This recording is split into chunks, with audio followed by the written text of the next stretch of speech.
live stream up and running with YouTube. And it appears that we are set. Excellent. Welcome. I am very happy that you're all able to either join in this evening as either part of the Zoom opportunity where you can chat in your questions, or perhaps through the live stream. And of course, for those of you who are joining us later, I'm really glad you're here. I really do look forward to these monthly opportunities where we have a chance to take a look at the various questions that I receive that are certainly arising from within your life, and see how I can support you with the crystal and gemstone healing that you're working with for your own personal well-being, as well as perhaps working with others, because some of you I know are healing practitioners. For those of you who are new to my work, my name is Mary Jo Feely. I am the owner of Fourth Dimension Healing in Stillwater, Minnesota, which is my Reiki and energy healing and crystal healing practice. And I'm also the director of the Center for Crystal and Healing Studies, which is my online school. Now, my online school consists of a number of different courses in energy healing, Usui Reiki, crystal healing, as well as a crystal healer certification program. And you can certainly take a look at the links below this video. I do also offer several free mini courses to kind of get you perhaps interested in exploring healing in general and seeing if there might be a particular avenue or topic that you are finding more interest in. So take a look at the links below after this video and see if you have any questions. I'm happy to ask or answer them for you. So you have been asking questions, and that's what this monthly live crystal Q&A is all about. And so I am going to go ahead and start with our first question. I did not have any leftover questions from last month, nor did I have any inquiries regarding clarification of what I talked about. So if you are coming into my most recent recording, my most recent live cast from January, and you have questions, you know, you can always reach out to me. So this first question is one that I actually have not really been asked before, and it helped me to stop and back up and give some thought to it. So the question came in: can you talk about your very beginnings with using gemstones? What was the very first circumstances that got your attention regarding this, and how it grew from there? Well, that caused me to stop for a minute and really think, because I've been working with gemstones and crystals for quite a long time, and I had to really kind of back up and do some looking. And because I am a proponent of working with gemstones and journaling the work you do with them, that helped me to be able to kind of go back and see when I started working with stones.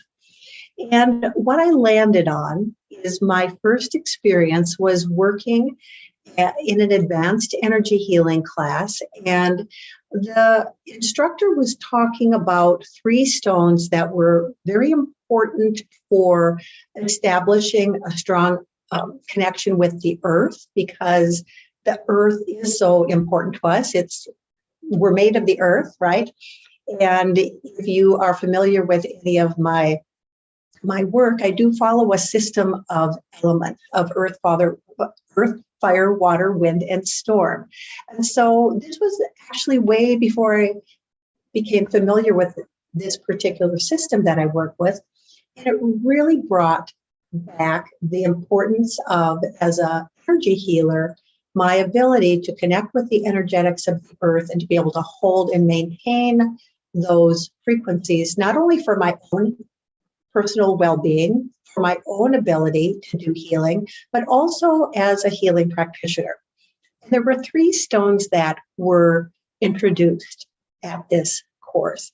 And the first one, and I have talked about it before, but I've never talked about these 3 stones that I was introduced to in quite this way. So the first stone is ruby. Now, ruby is corundum. Anytime corundum is red, it's going to be ruby. Anytime corundum is any other color, such as blue or yellow, it will be known as a sapphire.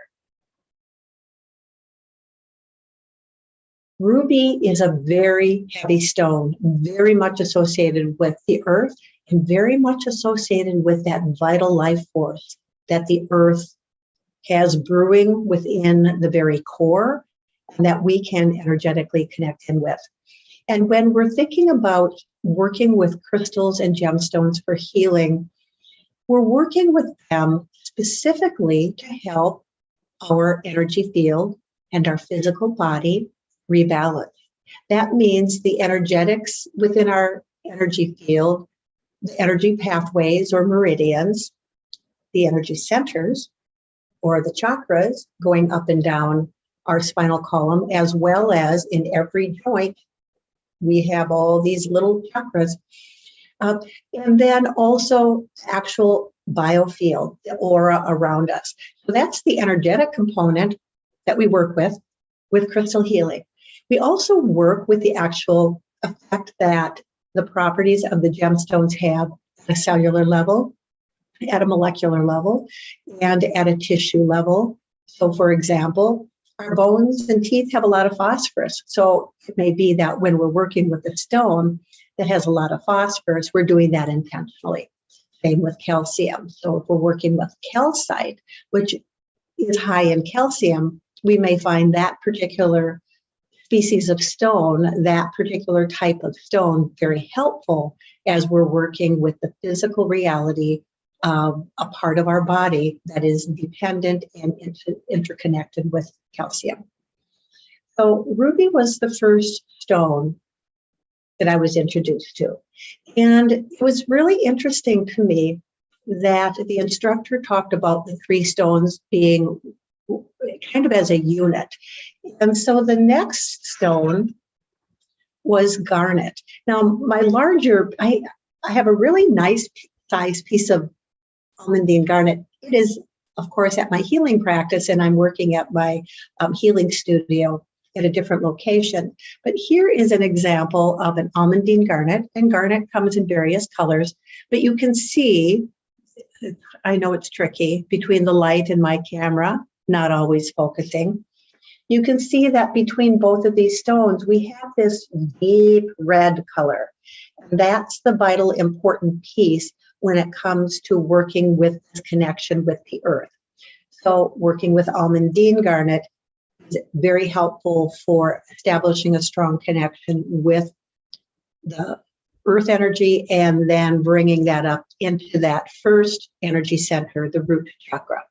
Now, if you're new to my videos, you may not have heard me talk about this before, but this little hanging I have behind me is actually really helpful when we're talking about the various energy centers and chakras, because it helps us understand that down towards the base of our spine, we have our root chakra, which is going to tend to be a deeper red color. Then we move up, literally a rainbow column all the way up our spine, with our second chakra being orange, the third being the solar plexus yellow, the heart chakra being green. You can't see above that, but we have blue, and we have indigo, and we have violet at the top of that beautiful cloth hanging that represents the various chakras.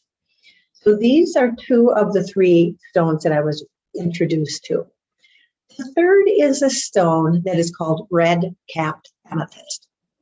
You will find it sometimes marketed as Super 7. It is not Super 7. Super 7 is a form of quartz, a form of amethyst, I would say, that has actually been trademarked, and that mine is not active. So we really want to be mindful of knowing the stone that we have, calling it the appropriate name, and making corrections, for example, if we find that we have a stone that we thought was one thing and now it's another. So red-capped amethyst is amethyst. It also has hematite, which I actually have a piece of hematite here because another question came up that I brought hematite for. Hematite is essentially iron ore. So when we get that heavy iron inside a piece of amethyst, it is going to be very red, red in color, a deep orange red. I don't have a piece with me right now, but if you've seen any of the, actually the name is blanking right now for me, but it is amethyst that comes up from Canada, or comes down from Canada, because I'm in Minnesota in the Northern Hemisphere, and it's very, very, very red and orange, deep orange red color. So these three stones all are important in connecting with the earth. The red-capped amethyst actually also invites that energy to move all the way through all the chakras. So those were the first three stones I ever learned about. And as I worked with them, and by working with them, I meditated with them. I held them during intentional quiet time. I placed them on or around my body. And then I made note of what did I notice. Sometimes I would perhaps keep one of the smaller ones in a pocket. I used to even carry this in a little pouch that I slipped on my belt loop so that I could keep them within my energy field. So early on, those are the first three stones I worked with. Then I started to think about, what is this crystal healing about? Is there something that I can bring to my healing practice, my energy healing practice, my Reiki practice that is new to me? At that point, I went out and intentionally started learning about stones that support the 7 chakras. And I found a chakra balancing set. And I'm pulling them out here, and I'm going to show you what they were. Move that aside. I had a piece of red jasper for the root chakra. You can see that deeper dark color. I had a piece of carnelian. That was for the second chakra. You can see the colors kind of match. I had a piece of yellow jasper for the third chakra. I had a piece of rose quartz for the fourth chakra, which is the heart chakra. I had a piece of sodalite for the throat chakra. I had a piece of amethyst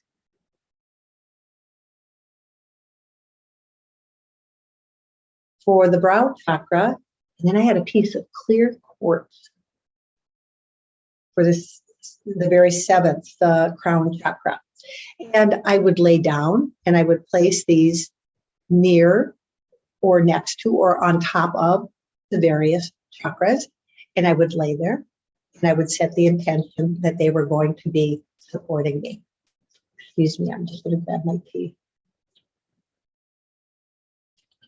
You might hear a little bit of a scratch in my throat, so bear with me if I do cough. So I would say that the first three stones, working on really connecting with the earth and getting familiar with the fact that the earth has an energy that I am part of. The earth has an energy that I am part of that can be assisted with a deeper connection with stones. That was lesson number 1. Lesson number 2 was find some stones to work with so that I can start learning about the chakras and how to work with the chakras with the gemstones. That's how I started. And then, of course, just like a good book, one good book leads to 2 more, which leads to 2 more. That's what I started noticing with the crystals and stones that I was working with as well. That as I learned about red jasper working with the root chakra, then I started expanding my understanding of the important aspects of the root chakra and how that affects health, physically, emotionally, mentally, and spiritually. How did that connect with my energy healing, my Reiki practice? And I started learning more about other stones that could also support the root chakra, and so on with all the stones. So that's how I started. And when I look back, even 20 plus years ago, long before I was even introduced to the ruby, the red-capped amethyst, and the Almandine Garnet, I noticed that I had been starting to collect gemstones and crystals. And as a kid, I used to collect them, but never made any connection with that. So that's how I got started. And, really our culture, I would say in the West, is almost, it's like we're revisiting and reconnecting with working with stone as medicine, because cultures for millennia have worked with gemstones and crystals to support health, whether it was physical health, emotional health, mental health, or spiritual health. Stones have been important in cultures, and we are learning about that. Many wisdom traditions, when we read some of the sacred texts, will describe some of those otherworldly, heavenly visions using the images of crystals. And so there's a way for you to begin to explore crystals, even if you're just starting out. That's wonderful. Trust yourself to spend some time with the stones. And I do have other videos on my channel, and there is one specifically that is about how to work with crystals, because I will say that all the time. Well, you're going to want to work with this crystal. And people will say, but what do you mean? And that's a fair question. So take a look at that video, and that will give you a little bit more guidance as well. Okay? So thank you. Very, very good question. I also received this question. Polished stone has been said to have no healing properties and or diminished properties. Can you enlighten, clarify this information? Well, I really appreciate this question, because there are times when I'm asked this specific question about, well, what's better, polished tumbled stone or one of the rougher or more raw state stones? So taking a look at the very first three stones I was introduced to, Almandine Garnet, red-capped amethyst, ruby. All three of those are rough or raw. They are in their natural state. And then when we take a look at some of my original stones, all but the clear quartz are tumbled. And I really like working with tumbled stones. Now, I want to show you some examples of both raw and tumbled stones.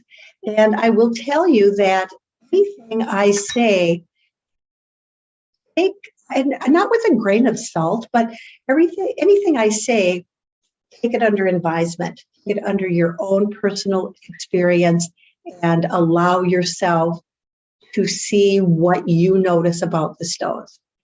So here are two pieces of pyrite. We often think of pyrite as fool's gold. Very kind of cubical, clunky, rough, very common. And then here is an example of that, a piece of pyrite that's been polished. Now, it's never going to be able to be super, super shiny and round and smooth like this carnelian, because of the nature of its structure. It's very cubic. It's isometric in structure, which means all the molecules end up kind of creating little squares. And so that's why you might often find a piece of tumbled pyrite that's still going to have the little pockets where the rough shows through. So when you're working with either of these stones, while they're still pyrite, you're going to perhaps notice that there's a little bit of a difference when you're working with them. One of my other videos talks about the shapes that the stones are in and how that may influence healing. So when we have something that's smoothed out like this particular piece of pyrite, it's going to be a softer, radiating, if I can use that word, kind of emanating out energetic flow of the properties of the pyrite.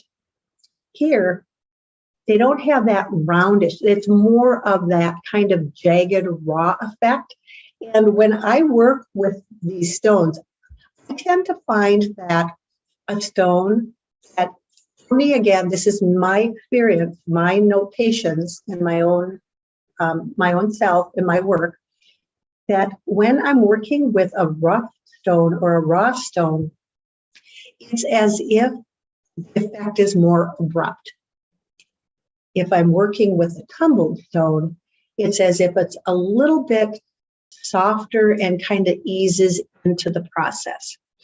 So that's my experience, and that is pyrite. Here is a piece of raw fluorite. Fluorite is also a cubic isometric stone. Pyrite is, or rather, fluorite is a stone that supports kind of the mind. It resonates with the wind element, so it's going to have a lot of kind of clarity and releasing, especially in that kind of confused mind that so many of us tend to have throughout the day. Working with a piece of fluorite can be very helpful. Here's a tumbled piece. I work with both kinds. In fact, I love working with tumbled stones.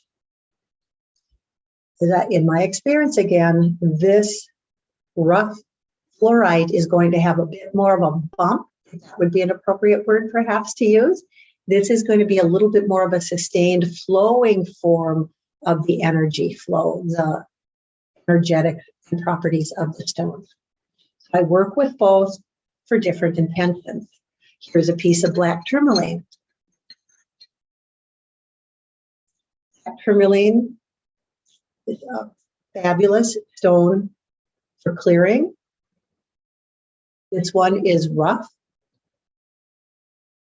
Sometimes you can see almost like striations. Here is tumbled. Both are going to be very grounding. Both are, oh, we have somebody joining us. Let me just get with me.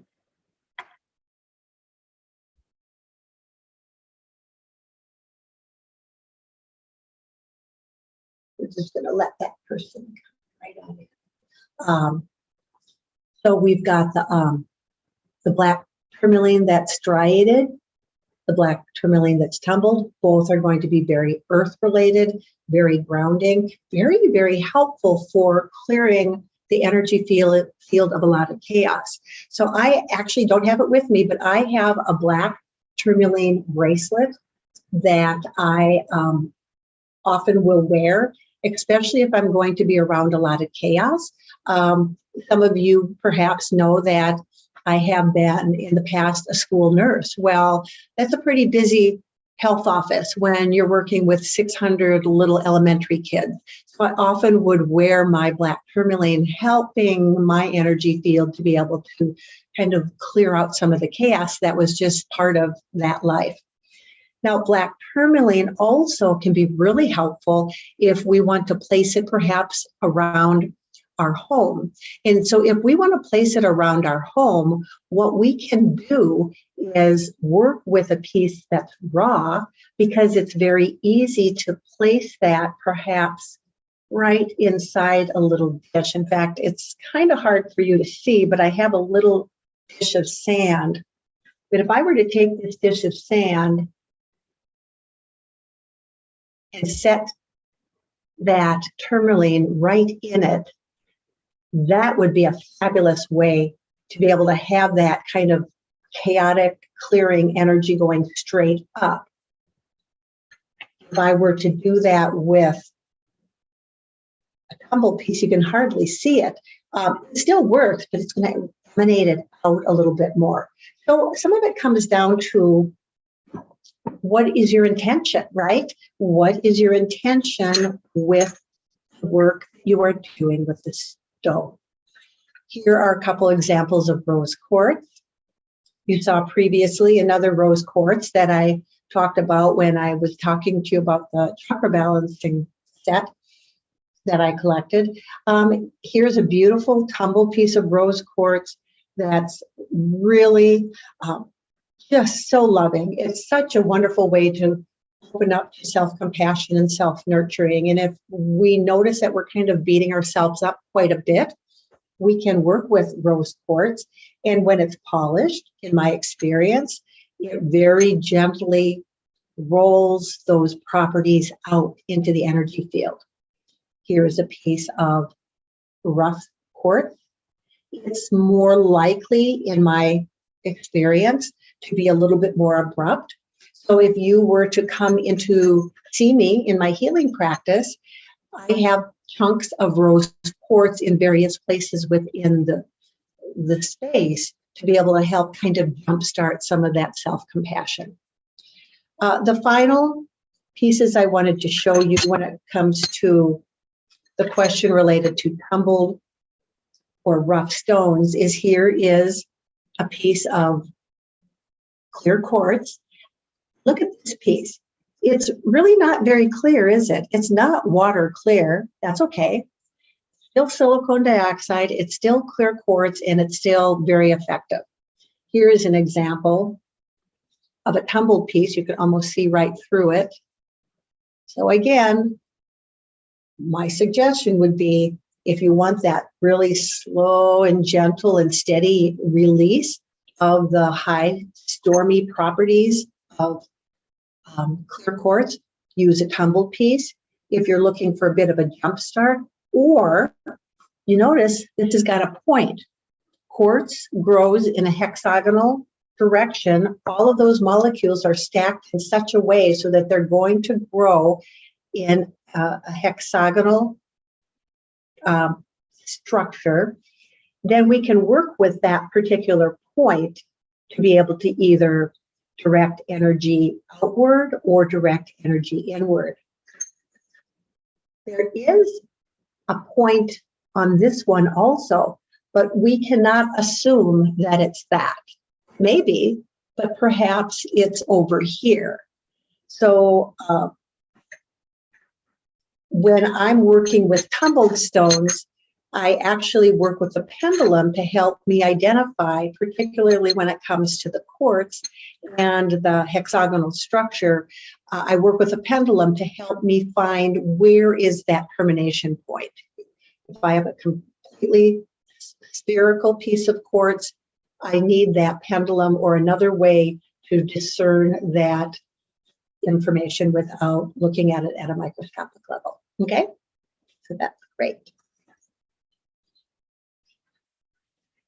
All right, here is a great question. I think it's a question we can all relate to, and I'm going to grab just another sip of my tea. So, you know, with all of with COVID, with all the isolation, with the slow shift back into a sense or a state of more normal life, it's been very easy for us to get depleted. We don't have the social interaction that we used to have. We don't have the opportunity perhaps to just get out and do the things we did once prior to the pandemic. And so we are a little slow to move, and especially those of us up here in the Northern Hemisphere where it's winter. And if you're anywhere in the Midwest, as I am, and shoveling out of 12 to 14 inches of snow, we're not going anywhere very fast. All of that can actually feed into sometimes feeling depleted. So this question, it really is a great one to look at. I've been feeling pretty depleted recently. What gemstones would be good for me to use? So if you only have one gemstone, you're not 100% sure what it is, but you feel like you want to work with it, work with that gemstone. It will help you. And I will go a little bit further to tell you about some ideas that I would offer when it comes to working with a stone that can be helpful to kind of resupply your energy field with what it needs. We're going to go back to the chakra column. Excuse me. And we're going to be really predominantly focusing on that first root chakra, because that's the chakra, the energy center that connects with the earth. That's the one that we are going to connect with to draw up some of that vital energy. Because when we're depleted, our energy reserves are down. To kind of revamp our energy, we need to get enough rest. We need to eat well. We need to be very mindful of how we're exerting energy so that we're really allowing our body to regenerate its energy. And we can also work with stones to connect with that earth energy. Certainly some of the stones I've already been talking about, the ruby, the garnet, red jasper, those are great. Any stone that is connected with the earth can be really helpful. Here, for example, is a piece of petrified wood. And some of these tumbled stones are really kind of slippery, so I always want to hold them carefully so I don't drop them. Petrified wood connects with the earth energy in a very gentle way. It's not kind of doing a deep dive and grabbing a lot of deep energy and pulling it up. It's nurturing very slowly. If we take a look at the fact that this used to be a tree, and then it became fossilized and has a bunch of quartz in it now, it can really remind us that healing takes a little while. It's not usually super rapid, and that it is going to take us a little bit of time to restore our energy. So if you are, like me, a person that wants to get over whatever crud we have really quick, working with a piece of petrified wood is a good reminder that it's okay to take a little while. It's all right. So that would be one option. Another option here, just looking what I have here, is a piece of shungite.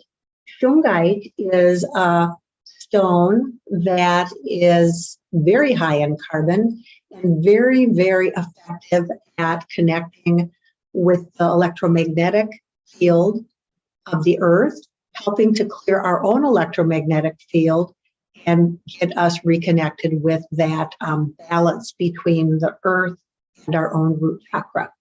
So shungite is a stone that'll be very helpful. Nuamite.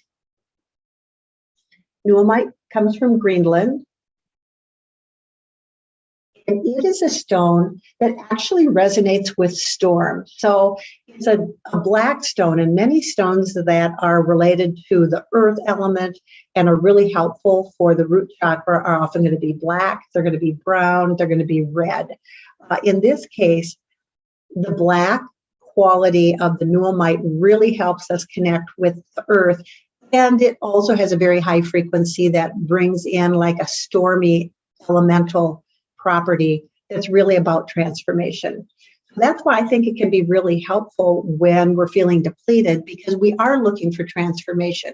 We are looking to shift out of a crud that we've had, out of a depleted energy field, that state of kind of running on empty or running on fumes, and be able to shift. And so transformational stones like nuamite can be quite helpful.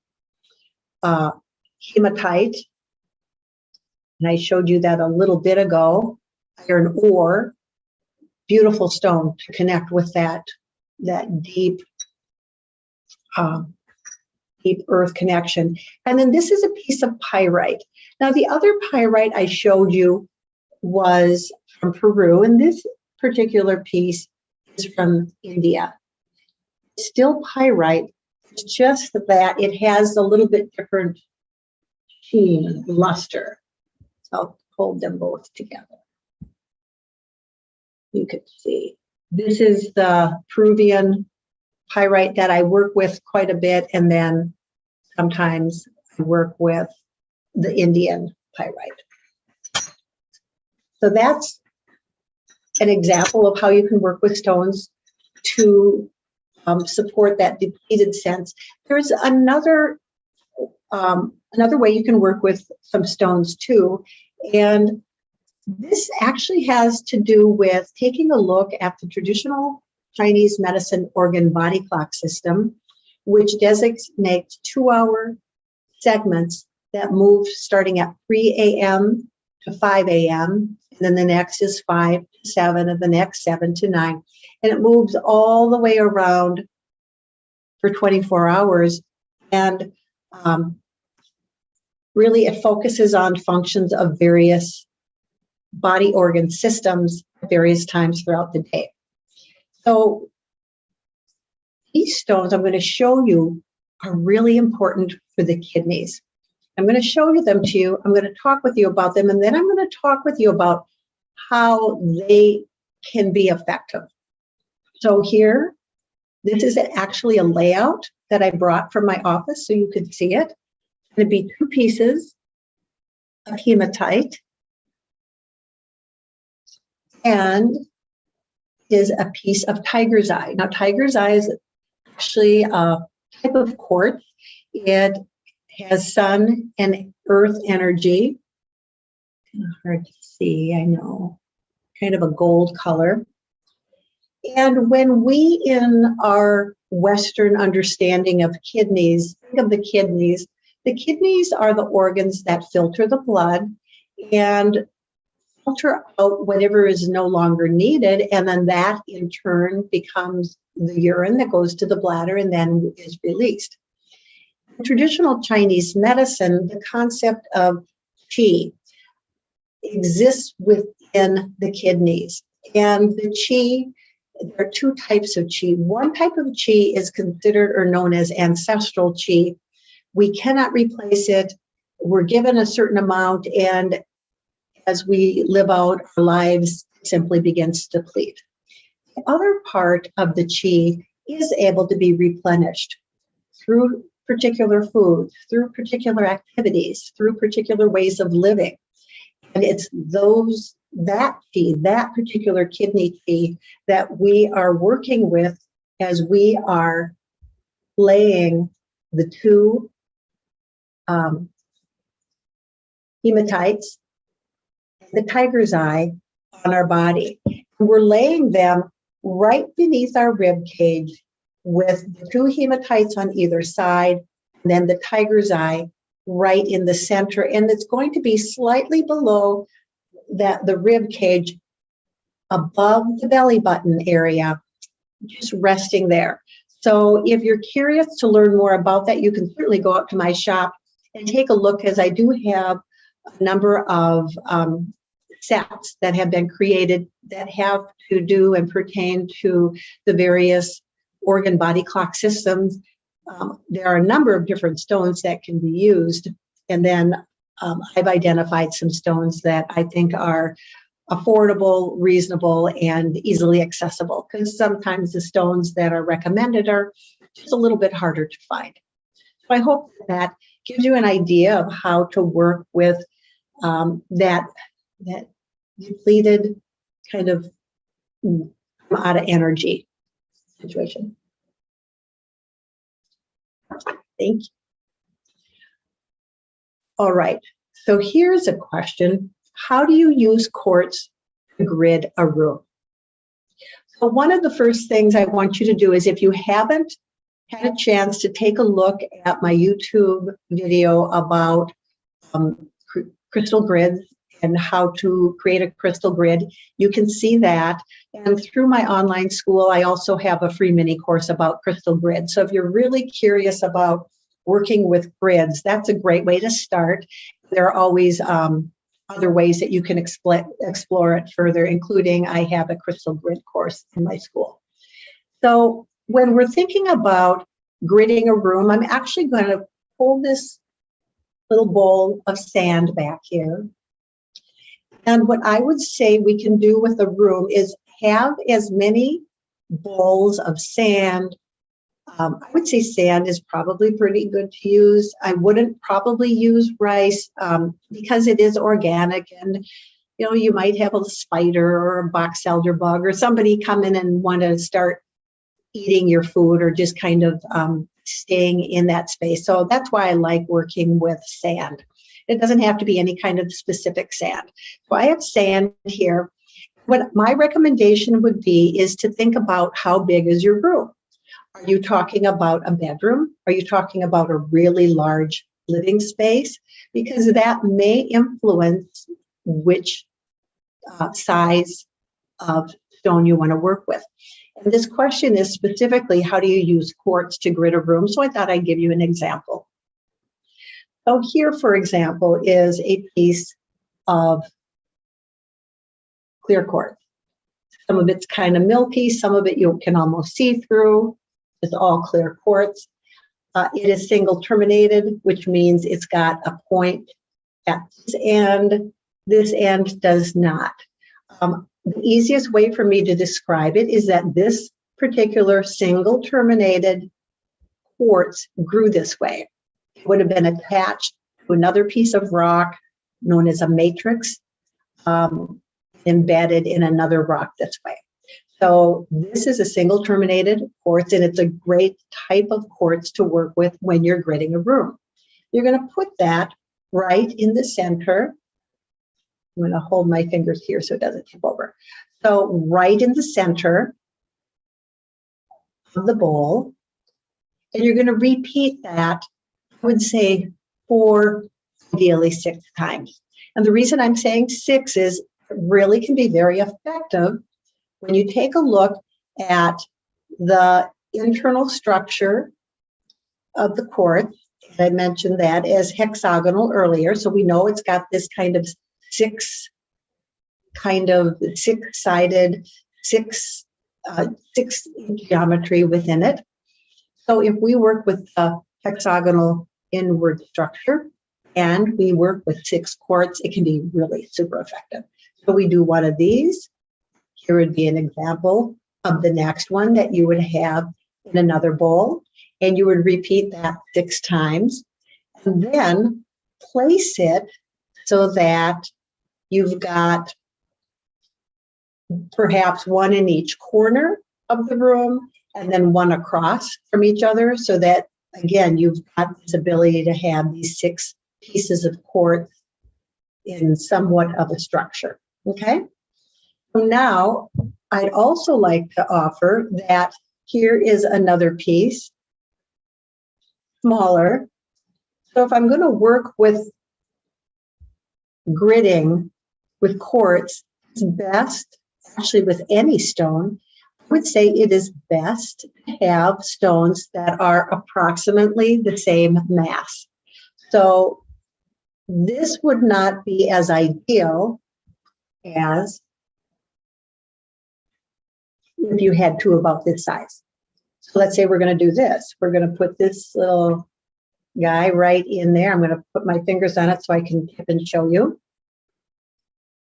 And then I'm going to repeat that maybe 4 times. I have a total of 4 of these with me this evening. If that's all I have, that's all I have. That's fine. You can grid a room. I would go as far as to say is you can grid it with 1 stone where you place that stone. So if this is the room or the stone I want to grid and I only have 1, I would say place it someplace within the center of the space, maybe on a table, maybe on a dresser or a desk. Allow it to send its energy up. When we have a grid, I'm looking at the room I'm in with 4 corners, and let's say I have 2 over there. Those energies are within about 24 hours going to be able to create a space within this room that's going to hold the energetics of the quartz. So that is how I would grid a room, and that's really what you're doing when you are creating any kind of a grid, is you are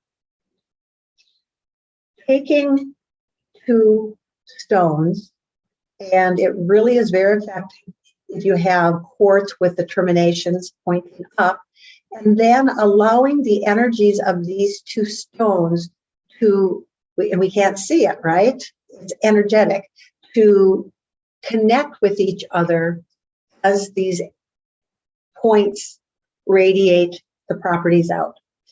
In my healing space, my office, I have quartz, just like I showed you, in 6 spaces. And that totally fills my room. Then any other grid I create within that space becomes a secondary grid, which not only might appear tiny, but because it's within this larger grid, it actually has a lot more amplitude. So grids are fascinating. And as one of my students recently said, oh, she's a rock geek.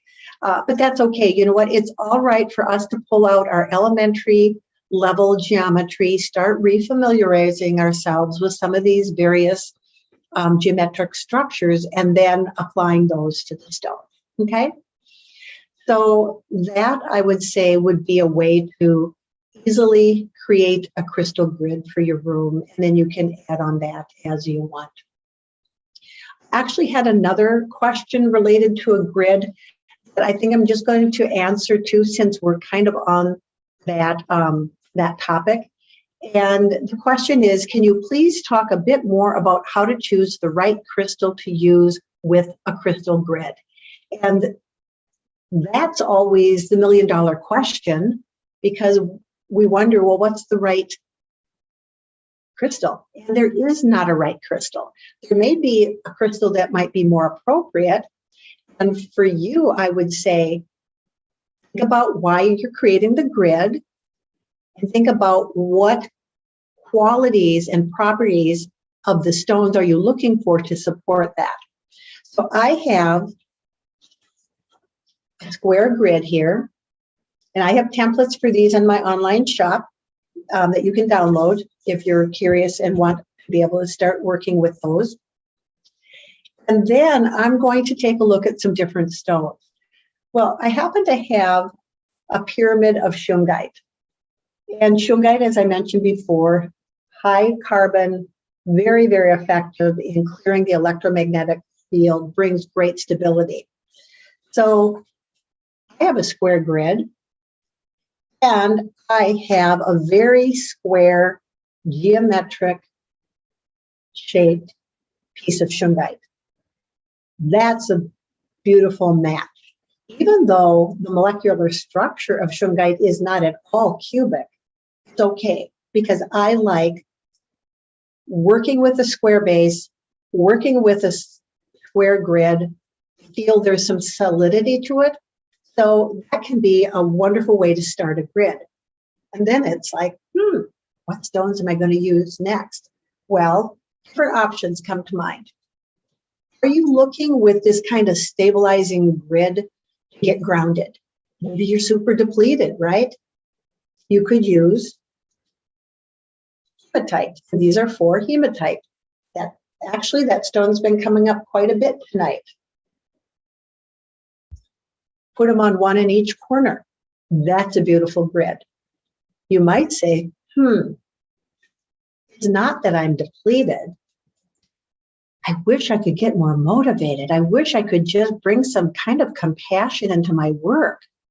Boy, I'm kind of stuck, but it's just right there under the surface. What if you were to consider some malachite?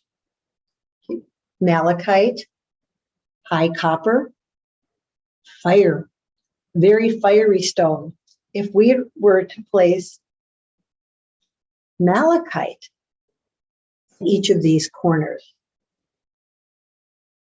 this brings a different quality, doesn't it? It brings a different sense of what this grid is going to be about. Now watch this. What if I were to take this pyramid and tip it like this? It changes ever so slightly the energetics coming off of the grid. This is what I'm talking about when you get to work with the stones and you get to think about them and learn about them for sure, then trust your inner guidance, trust that instinct. What if we decide that, no, not that I need motivation. What I am trying to do is get really grounded with my ability to be able to express my ideas at work. Because every time I have a good idea, I feel like I'm just a little hesitant to say it out loud. Here's a wonderful stone called chrysocolla. Chrysocolla resonates with the water element. It's about emotional clearing. It's about getting that throat chakra cleared, allowing that expression, whether it's verbally or any other way. And so when we put, let's say, 4 pieces of chrysocolla on this grid, we still have the anchoring aspect of the square grid. We still have the shungite that's grounding this intention and clearing out, up and out, up and out. And then by bringing in the chrysocolla, we have a whole different scent, a whole different flavor, so to speak, of what this grid represents compared to if we were going to be working with a piece of hematite. Did that make sense? So I would say that when it comes to choosing the right crystals for the right grid, think about the template. Do you want square, triangle? Is it going to be a circle? Is it going to be a hexagon? Is it going to be a pentagram? Is it going to be a spiral? What kind of geometry are you drawn to first? Then decide of the stones that you can work with or that you have, what might be most effective. Okay? So that is a great, great question.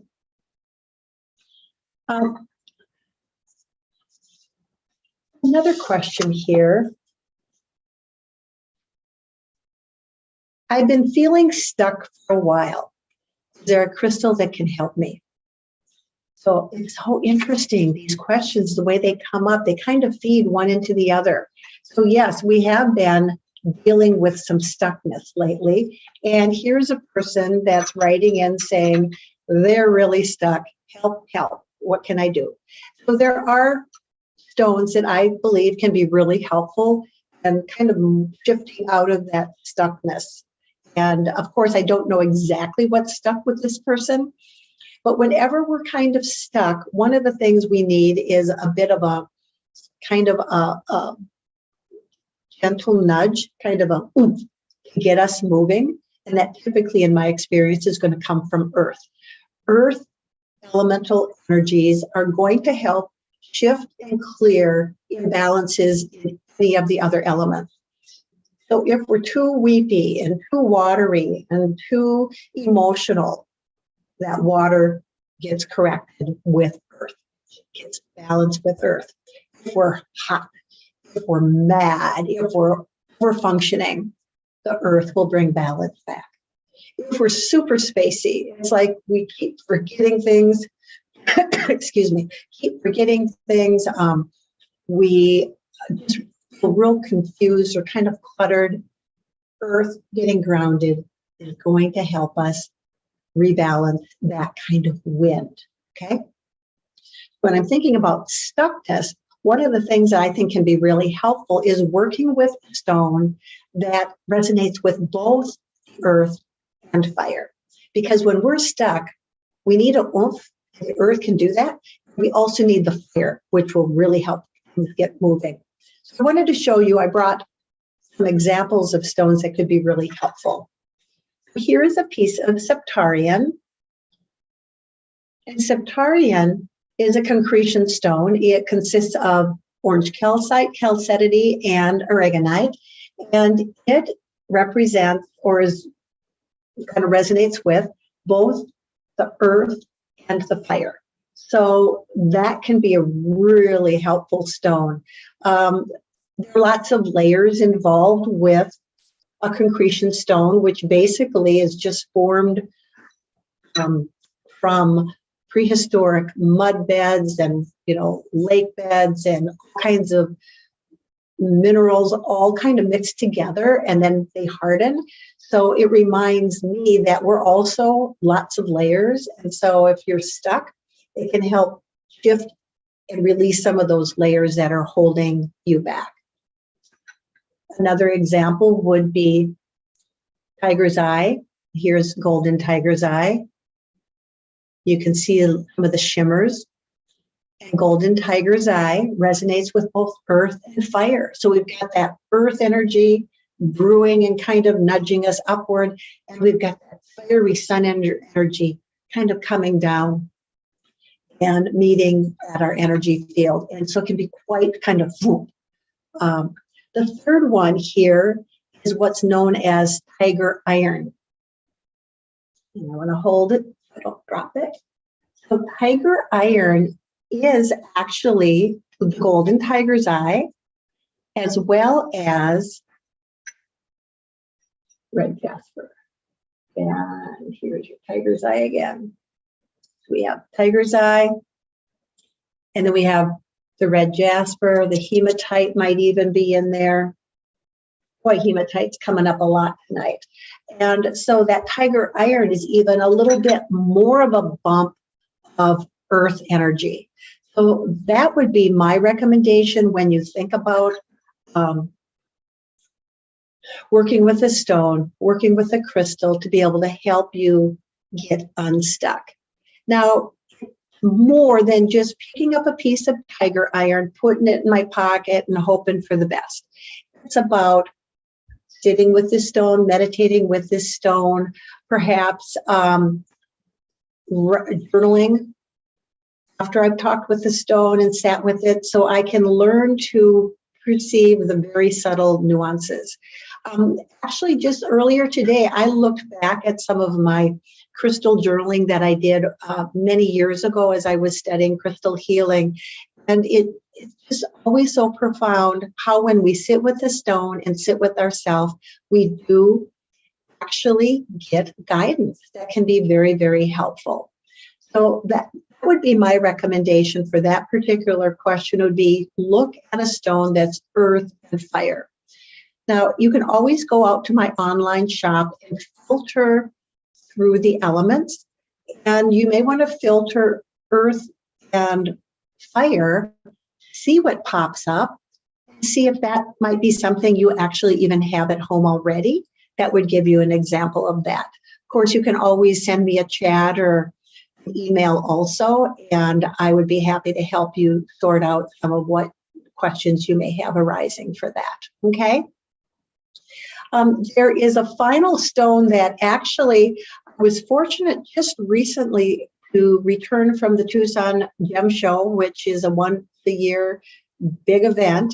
And I am going to be sharing more next month, since we didn't get to it, about another stone that resonates with fire and also earth, and that is rhodonite.